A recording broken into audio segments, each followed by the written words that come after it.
Welcome to another deep dive. You know, I love it when our listeners really bring the heat with the source material. And this time we're tackling the global food system. Ooh, yeah, that's a big one. It is. And you've given us a lot to think about with this stack of articles, research, even some personal notes. It seems like the pandemic and climate change really got you thinking about where your next meal comes from. Well, yeah, and honestly, who isn't these days? Right. So we're going to try to take a bite out of all of this. And for this deep dive, we're going to focus mostly on this article from Noble magazine called Strengthening the Resilience of the Global Food System in the Pandemic Era. Okay. I like how they say pandemic era like it's a historical period. Yeah, right. It's like we're living in a textbook already. Exactly. So, you know, everyone remembers those bare grocery store shelves back in early 2020, right? Oh, yeah. The great flour shortage of 2020. It really was. And, you know, it wasn't just an inconvenience. It was like a peek behind the curtain of this really complex system that most of us take for granted. For sure, it exposed some vulnerabilities that a lot of people just weren't aware of. Exactly. And the article talks about, you know, farmers having to dump milk crops rotting in the fields and those picked over grocery aisles. And this wasn't just a local hiccup either. Right, it was global. Yeah. Yeah. It showed how interconnected the whole system is. Totally. And I think what a lot of people realized is that this system, while it's incredible in a lot of ways... It feeds billions of people. Right, exactly. But it's set up to be efficient, maybe at the expense of resilience. Okay, I see what you mean. Like, so we're really good at producing massive amounts of food at really low prices, but... And that comes at a cost. Okay, so what are some of the trade-offs we've made in the name of efficiency? Well, one example is the reliance on monocultures in agriculture. You know, those giant fields of a single crop. Like those endless cornfields you see driving through the Midwest. Exactly. Monoculture farming can be incredibly efficient. Right. You can optimize everything for that one crop. Right. But it also creates vulnerability if a disease hits that one crop or a pest or even just bad weather. The whole system can be impacted. Exactly. It's like putting all your eggs in one basket. And it's not just about the crops themselves, right? The article also talks about those giant meatpacking plants. Right. Economies of scale. The economies of scale. Yeah. It just means that as you produce more of something, the cost per unit goes down. So these huge meatpacking plants can process a lot of meat quickly and cheaply. Okay, that makes sense. But as we saw during the pandemic, if one of these plants shuts down, it can have a ripple effect throughout the entire supply chain. Like a traffic jam, but for food. Exactly. And the same goes for farmers who only sell to one buyer, like a big restaurant supplier. Oh, yeah. The article talks about these vegetable growers who specialize in supplying restaurants. And when restaurants closed during the pandemic, these farmers suddenly had nowhere to sell their produce. Oh, man. That must have been devastating for them. It was. And it really highlights the need for diversification in the food system. Diversification meaning? Meaning, instead of putting all our eggs in one basket, we need to spread the risk. I like that spread the risk. So Oh. instead of just relying on these giant farms and processing plants, maybe we need more smaller, localized operations. That could be part of the solution. The article gives the example of Thai and Malaysian farmers who were able to adapt during the pandemic by selling directly to consumers online. Interesting. They bypassed the traditional supply chains and created new markets for themselves. Wow, that's some serious entrepreneurial spirit. You know, they took a challenge and turned it into an opportunity. Exactly. And it makes you wonder if we've been undervaluing this kind of flexibility in the food system. Totally. Like, we're so focused on efficiency and low prices, but maybe we need to start thinking about the economic value of flexibility. Right. And there's actually research being done on, the article mentions a researcher named Timothy Richards who's studying onion farmers. Onion farmers. Yeah, he's comparing onion farmers who sell to a diverse range of markets with those who only sell to one buyer, like a big food processor. Okay. I'd love to hear more about his findings, but before we get too deep into that, there's another elephant in the room that we need to talk about: climate change. Yeah, that's the big one, isn't it? And the article definitely doesn't sugarcoat the potential impacts. It's a little scary to think about. Yeah, we're talking about extreme weather events, droughts, floods, all of which can disrupt food production in a major way. Yeah. I mean, we already see those headlines about droughts impacting crops or floods wiping out entire harvests. Right, and these events are only going to become more frequent and more intense as the climate changes. So what does that mean for us? Like, how bad could it get? Well, the article cites Tim Benton from Chatham House, who predicts a potential 10 to 15% decrease in global food production due to climate change. 10 to 15%. Whoa. Okay, that's significant. Yeah, and that kind of decrease could lead to price spikes, increased hunger, even political instability. So it's not just about the food itself, it's about the ripple effects on society as a whole. Exactly. It's all interconnected, and it Yeah. really forces us to confront the complex role of international trade and food security. Okay, so on the one hand, trade allows us to access food from all over the world, right? Which can be a buffer against local shocks. Like if there's a drought in one region, we can import food from other regions. Right, exactly. But it also creates dependencies, right? If we rely too heavily on food imports and something disrupts global trade, we could be in trouble. Exactly. Think about it. American consumers eating Peruvian asparagus, Chinese consumers eating Brazilian soybeans. We're all connected through this intricate web of trade. Wow, it's like a global food web. It is. And if that web is disrupted, it can have cascading effects. So it seems like resilience is about both diversifying our local sources and making sure that global trade remains stable. But there's also another aspect the article brought up that I hadn't really considered before, infrastructure, especially in developing countries. That's a crucial point, even with diversification in trade.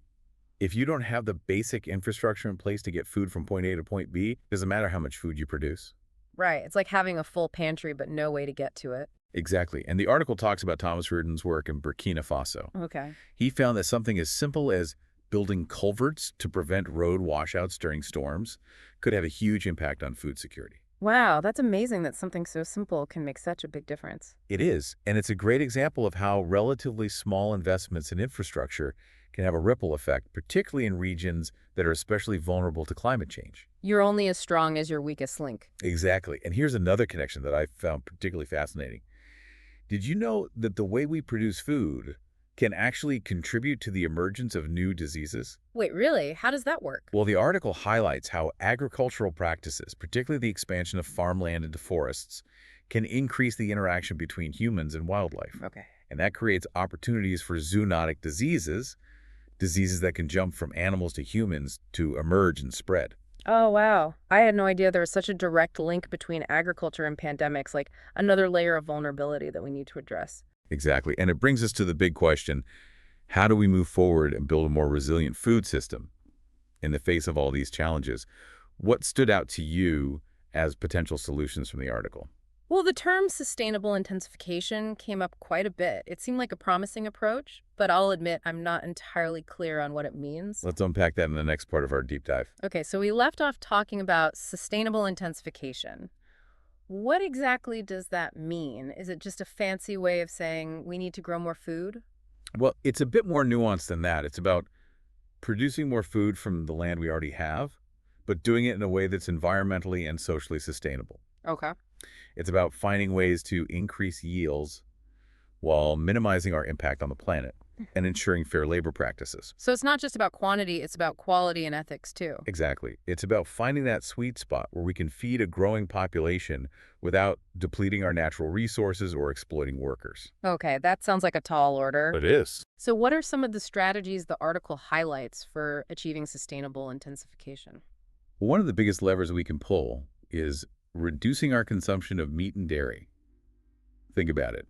A huge amount of land and resources are currently devoted to raising livestock. Yeah, and growing all the feed crops for them. Exactly. If we shift towards more plant-based diets, even gradually, it could free up a significant amount of land and resources. Okay, so then we could theoretically produce more food with a smaller environmental footprint. Exactly. Interesting. And I've definitely noticed more plant-based options popping up in my local grocery store. It seems like more people are open to incorporating those into their diets. Yeah, it's a promising trend. Yeah. But sustainable intensification isn't just about individual choices. It also requires systemic changes in how we produce food. And the article talks about David Zilberman, an agricultural economist who advocates for genetic modification as a tool for sustainable intensification. GMOs. I knew that was going to come up. It's a controversial topic. It is. But Zilberman argues that genetic modification can be a fast and targeted way to adapt crops to changing conditions. Mm-hmm. We can make them more resistant to drought pests or diseases. So we could potentially get higher yields with less land and fewer inputs like pesticides and fertilizers. Exactly. Okay, so that aligns with the goals of sustainable intensification, maximizing efficiency and minimizing environmental harm. But what about the concerns people have about GMOs? Those are valid concerns, and transparency and rigorous safety testing are essential. It's also important to respect consumer choice Right. and allow people to make informed decisions about the food they eat. Yeah, it seems like a complex issue with no easy answers. It is, but it's a conversation we need to have. Because the stakes are so high. Exactly, because the potential of this technology to contribute to a more resilient food system is significant. Okay, so we've talked about reducing meat consumption and exploring the potential of GMOs. What other strategies does the article highlight? Well, one that often gets overlooked is reducing food waste. Did you know that nearly a third of all food produced globally ends up being wasted? A third! That's shocking. It is, isn't it? And it's a problem at every stage of the supply chain, from farm to table. We lose food during harvesting, storage, transportation, processing, even in our own homes. It's like we've become so accustomed to abundance and low prices that we've just lost sight of the true value of food. Exactly. Reducing food waste is a huge opportunity to increase the efficiency of our food system without putting additional strain on the environment. So what can we do about it? It seems like such a massive problem. It is, but there are things we can do at every level. At the farm level, it's about improving harvesting and storage techniques. Okay. In the supply chain, it's about better logistics and transportation. And as consumers, we can be more mindful about what we buy, how we store our food, and how much we throw away. Yeah, there's that saying, shop your fridge before you shop the store. Okay, so it sounds like there's a role for everyone to play in reducing food waste. But even if we tackle waste and make our production more efficient, there's still the issue of access. You're absolutely right. Food security isn't just about supply. It's also about ensuring that everyone has access to nutritious food, regardless of their income or circumstances. And the pandemic really brought this to light, didn't it? It did. The article mentions that Feeding America, the largest hunger relief organization in the U.S., saw a 60% increase in food bank users during the pandemic. Yeah, that's a staggering number. It is. It really underscores how interconnected food security is with economic stability. When people lose their jobs or face financial hardship, their ability to access food is often one of the first things to be impacted. Absolutely. So even if we have enough food to go around, if people can't afford it, doesn't really solve the problem. And that's where social safety nets come in. Like SNAP benefits. Exactly. Programs like SMP and other food assistance initiatives play a vital role in ensuring that vulnerable populations have access to food, especially during times of crisis. Okay, so it seems like we need a multifaceted approach to building a more resilient food system. You know, we need to diversify our production, make it more sustainable, reduce waste, ensure that everyone has access to nutritious food. You've hit the nail on the head. There's no single silver bullet solution. It requires a holistic approach. That considers all these interconnected factors. Exactly. And technology has a role to play in all of this, too. Oh, yeah, for sure. In fact, I was just thinking that the pandemic really seemed to accelerate several technological trends that could have a major impact on the future of food. Like what? Well, one that comes to mind is a rise of e-commerce in the food sector.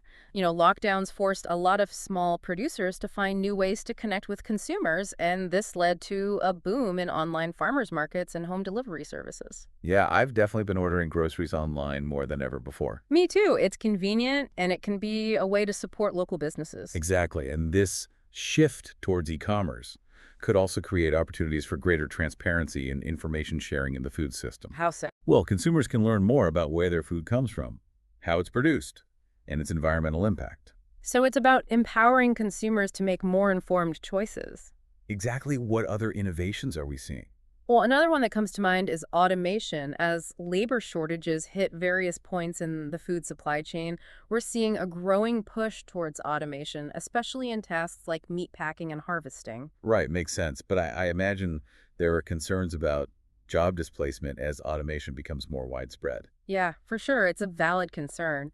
If we're going to embrace automation in the food sector, we need to do so responsibly and ethically. I agree. That means investing in retraining programs for displaced workers and ensuring that the benefits of automation are shared fairly. Right. It's about using technology to improve the system for everyone, not just for the sake of efficiency. Exactly. And finally, there's a growing buzz around vertical farming. Yeah. Imagine food being grown indoors in stacked layers right in the heart of cities. Whoa, now that sounds futuristic. What are the advantages of that? Well, it uses less land and water, it's less susceptible to extreme weather events, and it reduces transportation costs and emissions because the food is grown closer to where it's consumed. So it's like a hyper-local and sustainable food system. Is this something that's actually viable on a large scale, though? It's still early days, But the article mentions that some companies are already turning a profit from vertical farming, especially in densely populated urban areas. Yeah. It's definitely a trend to watch. Wow, this is also fascinating. It sounds like there's a lot of innovation happening in the food sector, and technology is playing a huge role. It is. But as we've discussed, it's not just about technology. It's about using technology wisely and ethically to create a more resilient, sustainable, and equitable food system for all. Okay, so we've talked about the challenges, we've explored the potential solutions, and we've touched on the role of technology. What does all of this mean for the average person listening to this? Well, it might feel like these issues are way out there beyond our individual control. But the truth is, we all have a role to play in building a more resilient food system. So what can we actually do? Like, what Yes. can we as individuals actually do to make a difference? Well, every time you buy groceries, you're kind of casting a vote for the kind of food system you want to support. That's a good way to put it. Right. So you can choose to buy locally grown produce, Right. reduce your meat consumption, try to minimize your food waste. I've definitely been trying to be more conscious of those things. I even started composting this year. That's awesome. Every little bit helps. I was reading in one of my notes, actually, that the average American family throws away hundreds of dollars worth of food each year. Crazy, right? It's a lot of money, and it just makes you think about how, small changes can really add up. Absolutely. And, it's not about being perfect. It's about just making gradual changes that are sustainable for you and your lifestyle. Yeah, I think what I'm realizing is that this isn't just about me. It's not just about saving money or, even just reducing my environmental impact. It's about the future of food for everyone. That's exactly it. Food is something that connects us all. It's something we all need, and it's something we all have a stake in. I feel like this deep dive has really opened my eyes to just how complex the food system is. It's so much more than just what's on my plate. Yeah, it's a whole web of interconnected systems, Mm. and you've done a great job grappling with these complex ideas, asking thoughtful questions, and, really showing a willingness to learn. Well, I have to give you credit. You've been an amazing guide through all of this, explaining things so clearly and helping me see things from new perspectives. Well, thanks. I appreciate it. I'm always excited to share what I know and, learn from others too, and that's what this whole deep dive has been about, right? Yeah. A shared journey of exploration and discovery. Exactly. Before we wrap up, I'd love to ask you one final question. Sure. If you could redesign the food system from scratch, what would your top priority be? Oh, that's a tough one. But I think I would focus on building resilience at every level. Okay. Resilience in the face of climate change, Yes. economic shocks, pandemics, and for me, resilience means diversity. Oh. Diversity of crops, diversity of farming methods, diversity of markets, even diversity of thought. Diversity is key. I like that. It seems like that's been a recurring theme throughout our entire conversation. It has, because when we have diversity, we have options. And when we have options, we're better equipped to adapt and thrive no matter what challenges come our way. Well said. This deep dive has given me a lot to chew on, and I have a feeling I'll be thinking about these issues long after we sign off. Well, that's the goal. And remember, this is just the beginning of the conversation. There's so much more to learn and explore, and I encourage you to keep asking questions, keep seeking out information, and keep engaging with this really crucial topic. Thanks for joining us on this deep dive into the global food system. We hope it's inspired you to think differently about where your food comes from and the choices you make every day. And as always, if you have any further questions or thoughts, don't hesitate to reach out. We're always here to help you dive deeper.